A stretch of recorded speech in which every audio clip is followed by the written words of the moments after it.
Hey, hello, welcome to the show. It is me, JP, and it's time for JP's product pick of the week. Thanks so much for stopping by today.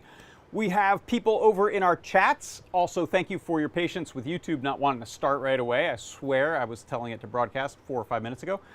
It took a while.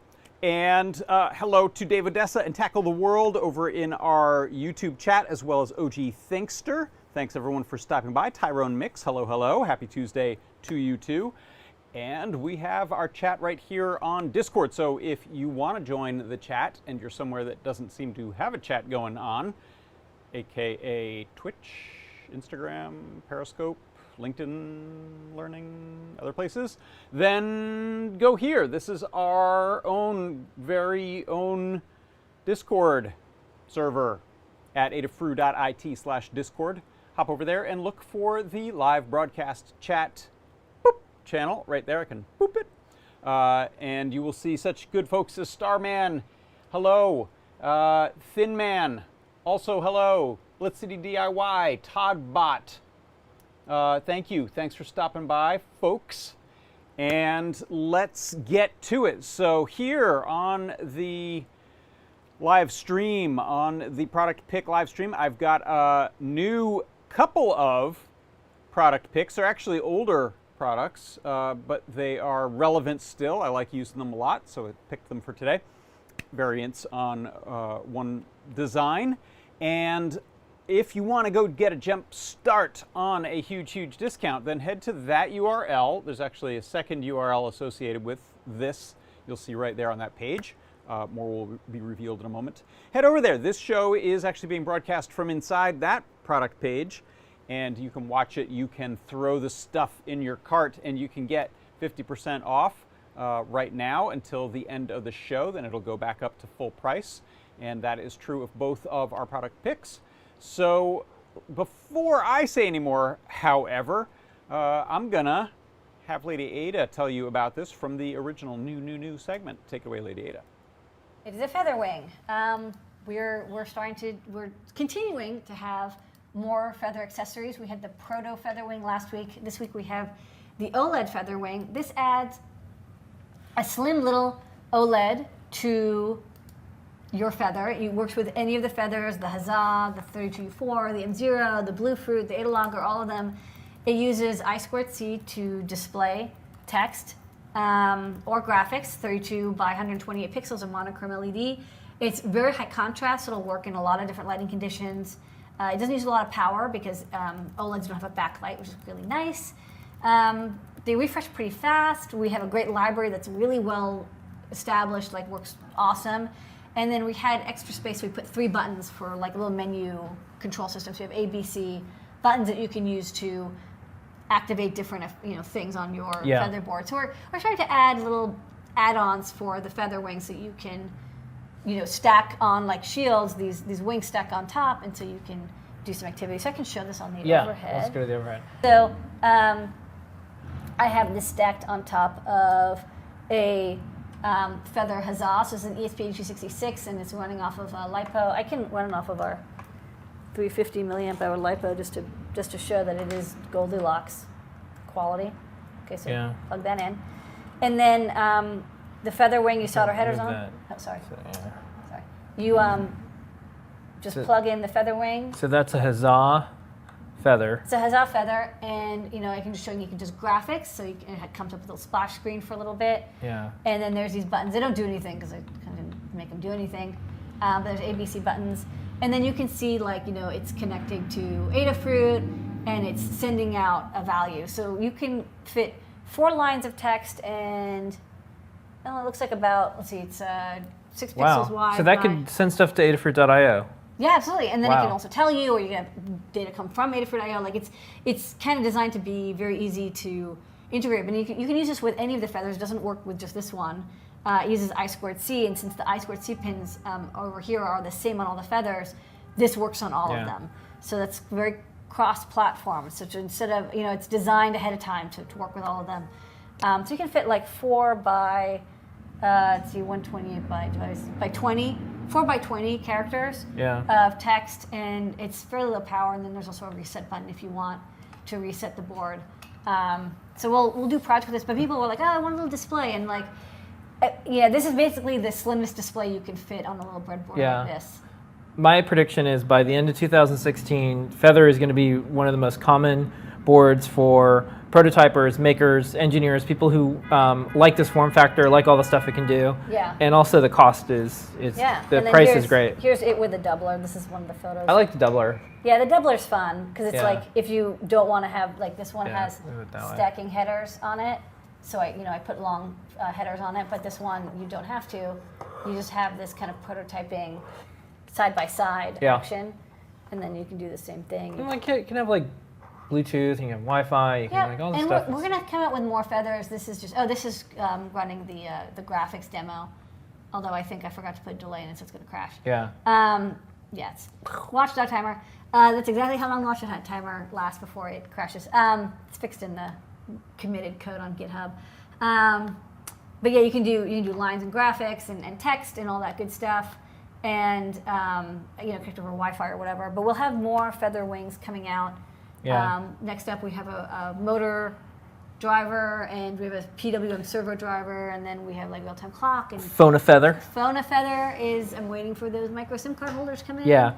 There was All like a minimum order quantity of 5,000. I'm like, I'm not ready to do 5,000, so I found a place to sell me 1,000 holders, and so we're gonna rock that out. But so this is the feather wing for tonight. It's adorable.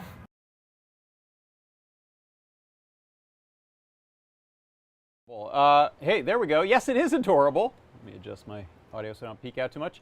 This right here is the product pick of the week this week. It is the OLED FeatherWing 132 by 28 monochrome. And we have both a no headers soldered on or a pre-assembled version that you can solder on your own header pins or sockets or however you want, or if you're just going to plop this down on top of something, you might just want it pre-soldered. Makes it a little easier to get up and running.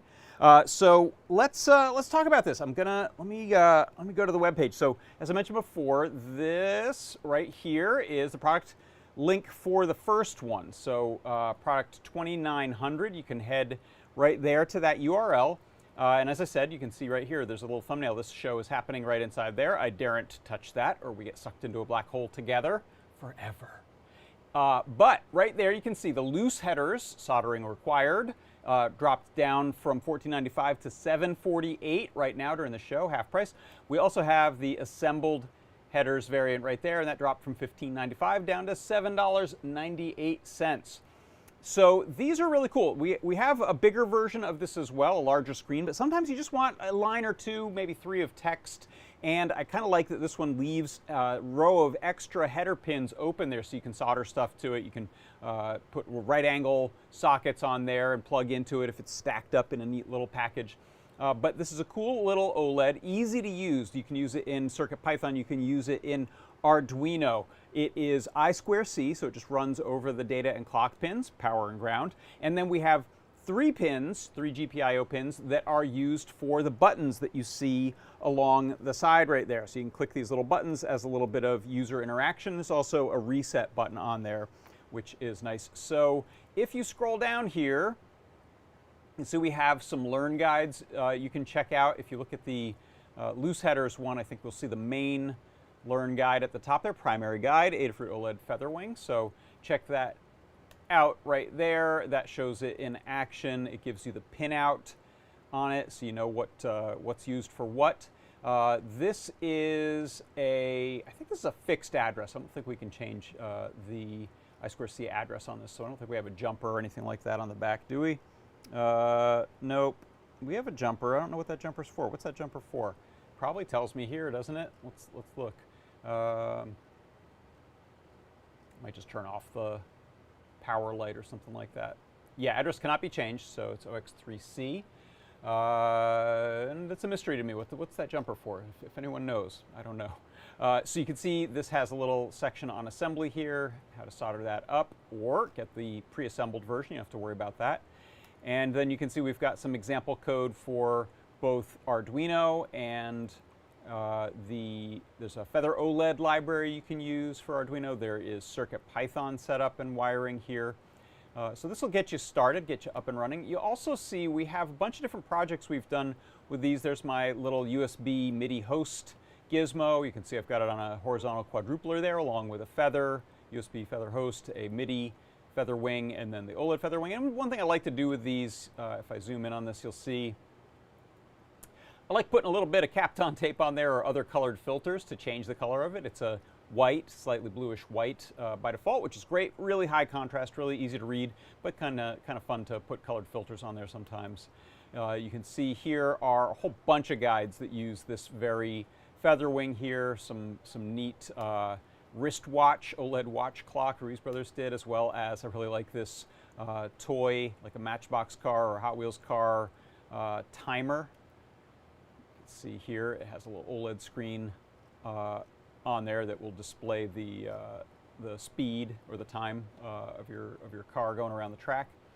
Here's a one I did a long time ago. That's a remote control trigger effects trigger box. It uses that same screen. So big fan of this screen, of this little display. Let's take a look. Let me just make sure there's no questions before I move forward. Everyone's good. Todd says, I love these little OLEDs. Let's take a look at a little demo here. So,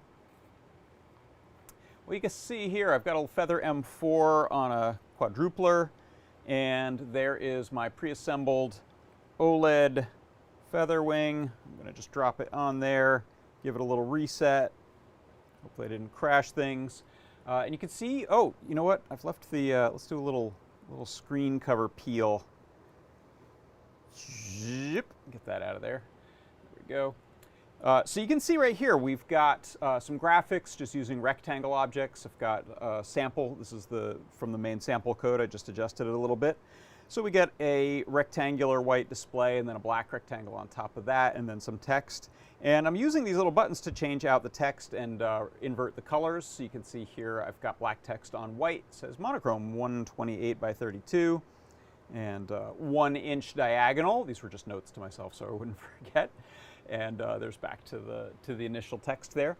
And if we take a look over here at my code window, let's look at that text demo first. So that right there, you can see I'm using Display I/O, and I've got the buttons on some digital pins here.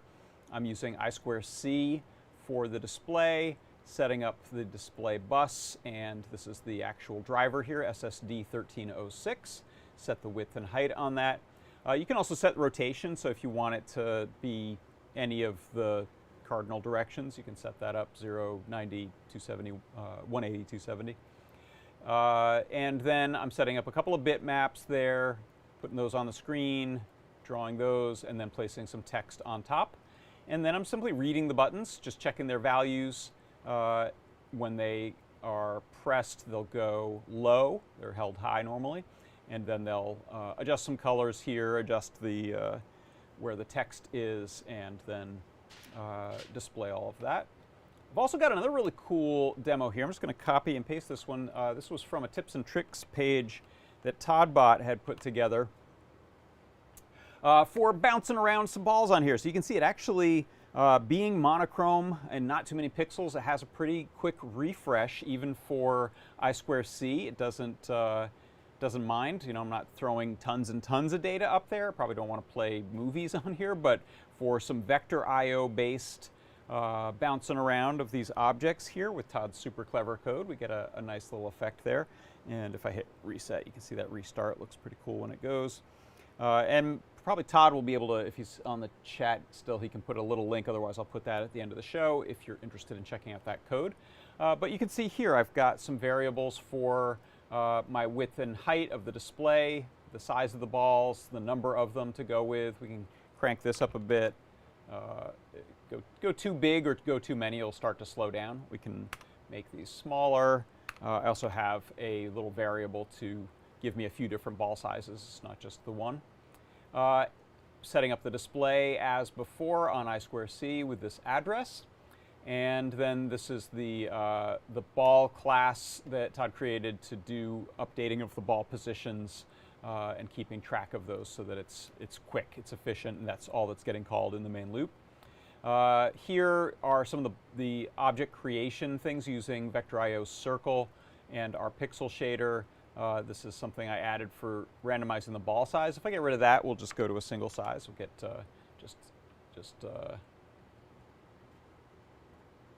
get rid of all this. Radius equals ball size. That should work, right? Won't mind those parentheses, will it? There we go. And so with single pixel up here, I can probably get, let's try 20 of them up there. It'll probably still look pretty good. And that is about it. So those are just a couple of demos there of doing some graphics and text on the display. But I think they're really particularly useful for simple readouts, little text menus, those sorts of things on your projects. Easy to add, and you can see here if I'm using something like this quadrupler, I've still got room for other input, some sensors, some motor drivers, relays, that sort of thing. But I give myself a nice, neat little display to work with. I just heard it fall over here from the fan blowing it, so I'll show you. Here's a purple gel that I have, and you can see that effect is really nice. Go closer up on this. How about that view right there? There we go. So you can see we can use a gel to give ourselves other monochromatic colors. So that's kind of fun. This is the blue going through a purplish gel right there. And it's as easy as just resaving that code with my text demo to go back. Resave that. CircuitPython, no compile, just go. Let's see, other questions. Hi, White Links. They say, oh, cool, never thought of doing that with these. I might have to play with that sometimes. These displays are great. I don't have this particular board for it, but I've used these 128x32 OLEDs for several projects. That reminds me, and I think Lamore mentioned it in the video before, this will work with pretty much any Feather. So you can drive this from any Feather.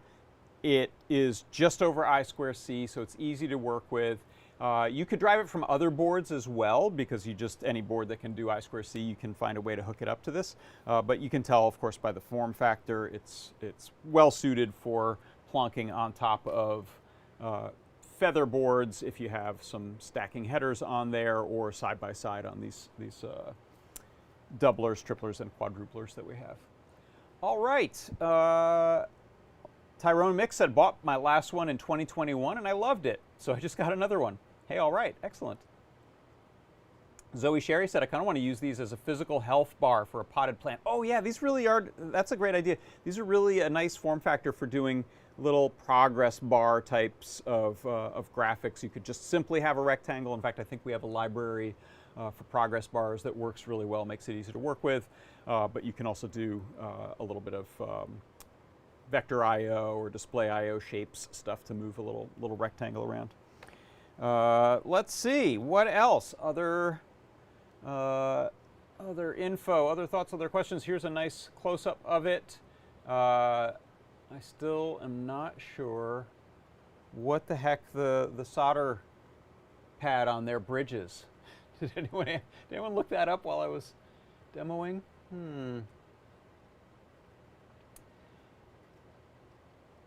No. All right. It'll be a mystery. All right. Let's look. I'm going to look back at the product learn guide again to see what is that for. What could that be for? Go show that. All right. Yeah. Back to the primary learn guide. Let's click on that. Pinout. Any mention? Let me just look for the word jumper. No. All right, we'll have to look at the actual, oh, it's an auto reset chip. Thanks, Todd. Todd looked it up. And by the way, if you wanted to look that sort of thing up, in most of our Learn Guides, we'll have a downloads page, and you can look at the schematic. So this little icon here, oh, I've gone big, hold on. This little icon here is what's used in Eagle for a jumper pad that can be bridged or cut. And so you can see there, yeah, it's a reset, OLED reset line, so it'll automatically reset itself. Thank you. Yeah, Thin Man found it too. Excellent. I don't know if I've needed that ever, so I'll continue to ignore that. Okay, any other questions before I go? There's like I said, a beautiful picture of the board, and there is your URL for the loose one and the URL for the pre-assembled one is 3045. That's the product ID, 3045. So either of those, half off until basically the end of the show. Then our product team will put the price back up to its normal $14, $15-ish range. With that, if there are no further questions, I think let's get out of here. Okay, so that right there, let's plug a battery in. We can keep this one lit up. Here, I'll show you what I'm doing here, actually. Let's assemble this thing properly. I'm going to give myself some space for the battery, actually. So let's unplug this. Boop. I'll put that down there so I can fit a battery without covering the screen. Like so. Does that battery have charge? Picked the wrong battery. Let's try this little one. No, let's try this huge one. There it goes. Okay. Whew. That right there, my product pick of the week this week, it is the OLED FeatherWing. It is the OLED FeatherWing 128 by 32 monochrome in both assembled and loose header version. Thanks everyone so much for stopping by. For Adafruit Industries, I'm John Park, and this has been JP's product pick of the week. Bye-bye.